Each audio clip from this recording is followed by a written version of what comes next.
Tim Gabungan Independen Pencari Fakta atau TGIPF merekomendasikan Ketua Umum PSSI Muhammad Irawan atau Yohan Bule serta Komite Eksekutif PSSI mundur dari jabatannya sebagai bentuk pertanggungjawaban moral atas tragedi Kanjuruhan yang menelan korban 132 jiwa.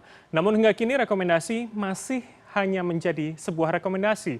Belum ada kelanjutan, bahkan sejumlah pihak mendesak Presiden agar segera mengambil tindakan atas perbaikan sistem pesepak bolaan di tanah air. Benarkah rekomendasi ini tak dihiraukan oleh PSSI atau sudah adakah respon lanjutan yang diterima oleh TGIPF?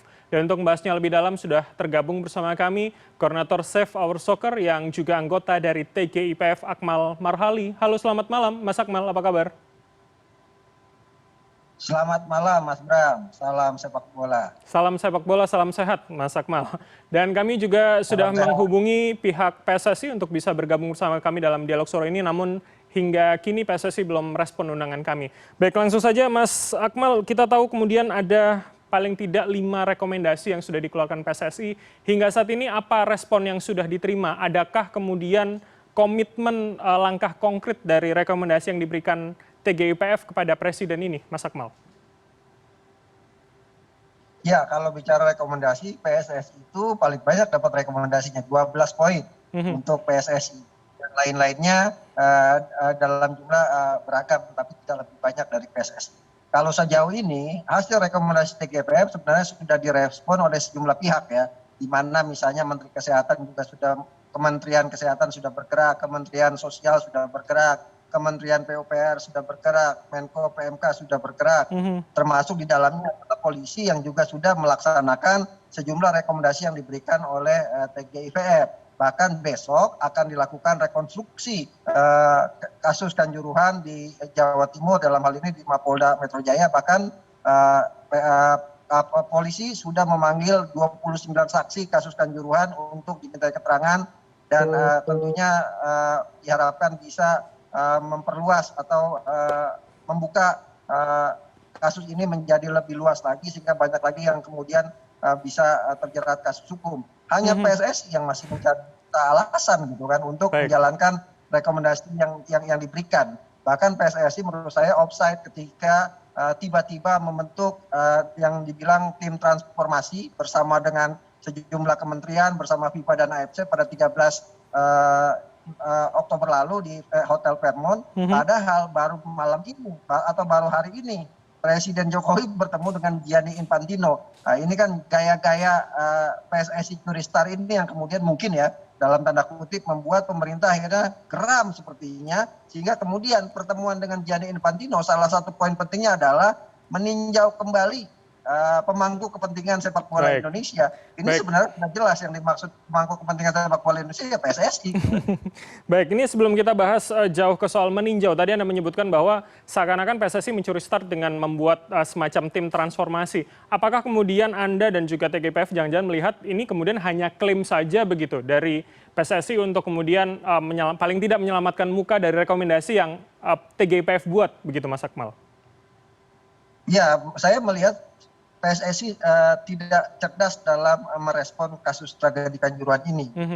Terlalu banyak alasan-alasan yang dimunculkan yang pada gilirannya akhirnya membuat posisi PSSI terdesak.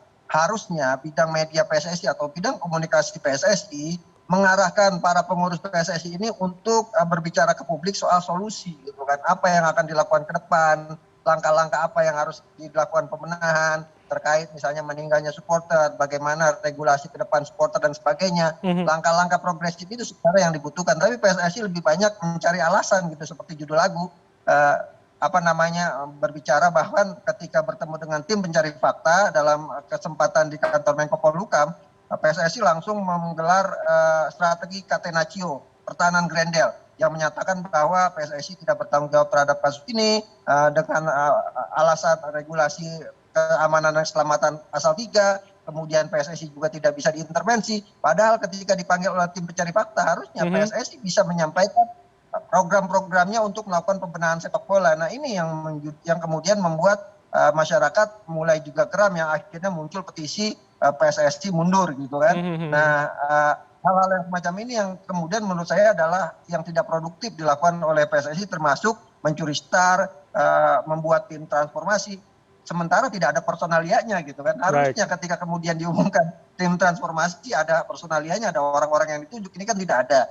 Nah ini Baik. yang kemudian membuat situasi bola kita menjadi tidak jelas di tangan PSSI, padahal harusnya PSSI bisa menerjemahkan semua rekomendasi tim pencari fakta. Baik, kalau Anda kemudian katakan bahwa tadi kemudian akhirnya komunitas supporter sudah mulai bereaksi pula, paling tidak kita tahu Komisi 10 juga akhirnya bereaksi bahwa mendesak rekomendasi tidak hanya kemudian menjadi paperwork begitu yang kemudian tidak ditanggapi. Bagaimana kemudian jika nanti PSSI memang sikapnya tidak berubah, tidak menghiraukan rekomendasi yang kemudian TGIPF berikan, padahal paling tidak 2 kalau tidak salah dari 5 poin ini merekomendasikan agar ada mundurnya ketua maupun ada KLB segera dilakukan. Seperti apa, Mas Akmal? Ya, dalam pertemuan saat kita menyerahkan rekomendasi kepada Presiden, Presiden juga sangat hati-hati ya. Sampaikan kata Pak Presiden adalah ketika menerima laporan dari Pak Mahfud, kita usut tuntas semuanya. Semua pihak harus yang terlibat, yang kemudian terindikasi melakukan sanksi pidana harus disanksi pidana, kemudian yang sanksi perdata silakan diperdatakan, yang kode etik silakan sanksi kode etik. Tapi kita harus hati-hati soal PSSI. Kenapa? Karena nanti dianggap intervensi dan sebagainya. Nah, karena itu salah satu rekomendasi disebutkan adalah pemerintah tidak bisa intervensi. Pemerintah hanya menganjurkan secara moral pengurus PSSI untuk mengundurkan diri, ketua dan juga seluruh eksternnya. Nah, ketika semuanya mengundurkan diri secara moral sebagai bagian dari tanggung jawab moral tentunya, karena solus populi suprema leg esto, keselamatan masyarakat adalah hukum tertinggi. Kalau kemudian dilakukan itu semua, maka ada kekosongan kekuasaan atau vacuum of power. Karena itu harus digelar kongres luar biasa secepatnya.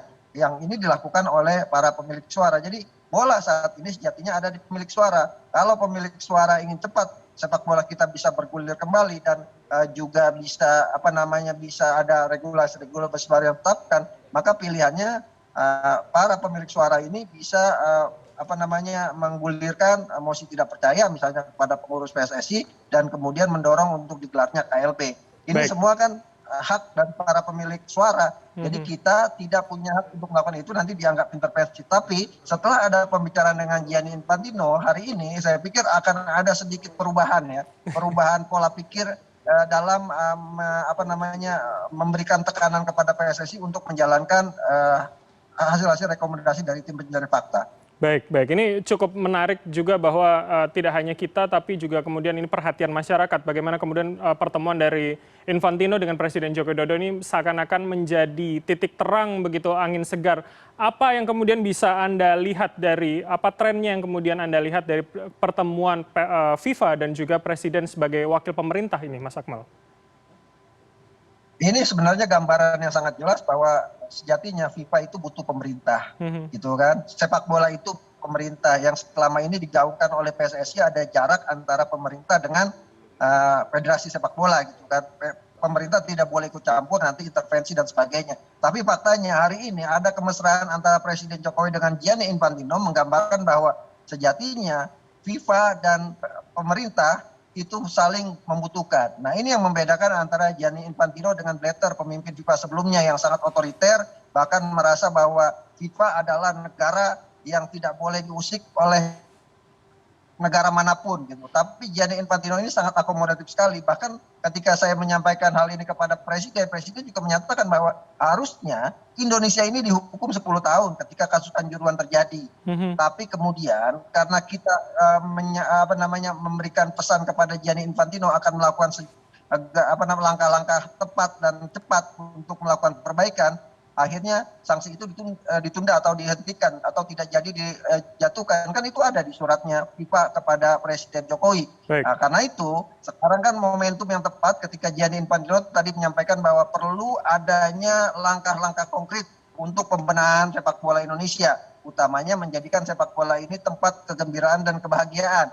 Utamanya pula bagaimana membuat supporter ini aman dan selamat ketika menyaksikan pertandingan sepak bola. Ini inti yang kemudian akan dijalankan oleh oleh pemerintah dan FIFA dalam rangka transformasi. Tapi inti dari semua ini hanya bisa dilakukan kalau kemudian ada perubahan di struktural PSSI-nya tentunya. Baik. Baik, Mas Akmal, ini kemudian menarik kalau kita dari tadi membahaskan kita menggunakan frasa pembenahan, transformasi, rasanya terlalu general begitu. Tapi kalau Anda melihat kemudian Ya. dari kalimat transformasi stakeholder sepak bola Indonesia, arahnya akan kemana FIFA dan juga pemerintah nanti? Anda membacanya seperti apa? Saya pikir kita banyak belajar ya dari Inggris kejadian tragedi Hillsborough. Mhm. Dari situ mungkin bisa diambil sebagai rujukan atau referensi kita untuk melakukan pembenahan di sistem sepak bola kita, gitu kan. Di mana regulasi-regulasi yang ada sejauh ini kan hanya jadi kitab suci di Indonesia ini atau di federasi kita, tidak kemudian dijalankan di level bawah. Nah ini ke depan semuanya harus benar-benar tersosialisasi sehingga seluruh elemen bertanggung jawab terhadap regulasi yang ada, sehingga tidak ada lempar tanggung jawab seperti saat ini di mana tragedi Kanjuruhan yang sekarang total sudah menewaskan 133 orang karena Andri Irawan salah satu korban hari ini meninggal dunia. Ini akan menjadi apa ya? Menjadi batu loncatan baru bahwa sebenarnya problem utama sepak bola kita ini adalah lemahnya dalam penegakan aturan. Dalam kesempatan bertemu dengan Pak Presiden Jokowi ketika menyerahkan hasil investigasi, saya menyampaikan bahwa masalah sepak bola Indonesia itu ada pada akarnya. Selama akarnya ini tidak dicabut akar masalahnya, maka masalah itu akan selalu tumbuh setiap saat. Nah, karena itu akar masalahnya harus dibenahi. Apa akar masalahnya? Ya manajemen, SDM, termasuk di dalamnya penegakan regulasi-regulasi yang sudah dibuat. Nah, kalau kemudian ini bisa bisa dilakukan, ke depan sepak bola kita akan menghadapi lembaran baru, peradaban baru yang Baik. lebih baik, gitu kan. Misal dibentuk salah satunya adalah sinkronisasi regulasi FIFA dengan regulasi kepolisian untuk pengamanan. Kemudian dibuat regulasi supporter, dibuat regulasi kelayakan stadion, dibuat di mana setiap tiket penonton itu ada asuransi buat penontonnya. Nah, kalau ini dilakukan, termasuk di dalamnya adalah memberikan sanksi tegas, jelas dan juga tidak pandang bulu kepada para pelaku anarkisme dan vandalisme yang sampai mengorbankan jiwa. Oke. Misalnya klub yang bertanding kemudian ada yang meninggal dunia, maka disanksi degradasi misalnya dari Oke. Liga 1 ke Liga 2. Baik. Atau kalau kemudian yang korbannya banyak, bisa jadi misal dicoret dari keanggotaan PSSI. Baik. Nah, kalau ini diberlakukan akhirnya supporter itu akan patuh terhadap aturan yang ada. Karena supporter pastinya tidak mau klubnya terdegradasi. Baik, artinya kemudian membenahi dari masalah akar yang harapannya ini akan secara simultan akan kemudian terbenahi begitu ya. Nah, ini pertanyaannya kemudian apakah kemudian kehadiran FIFA, komitmen FIFA untuk transformasi dunia sepak bola Indonesia ini bisa menjadi medium begitu paling tidak untuk menjalankan hasil investigasi maupun rekomendasi dari TGIPF, Mas Akmal?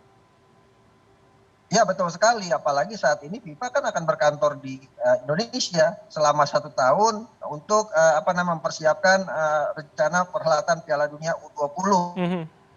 Ya ini momen tepat sebenarnya buat sepak bola Indonesia berbenah. Apalagi misalnya dalam konteks negara kita punya Impres nomor 3 tahun 2019 percepatan pembangunan sepak bola nasional. Kita juga punya Undang-Undang nomor 11 tahun 2022 tentang keolahragaan, diantaranya di dalamnya mencakup soal supporter dan hak kewajiban supporter dan lainnya. Nah ini kemudian kan bisa dalam pengawasan FIFA semuanya bisa digerakkan untuk melakukan perbaikan di berbagai sektor. Salah satunya misalnya ada rencana bahkan Stadion Kanjuruhan dirobohkan untuk dibuat stadion baru dengan standar FIFA. Nah ini kan akan ada pengawasan dari FIFA termasuk misalnya stadion-stadion di setiap daerah yang akan dibangun oleh pemerintah daerah.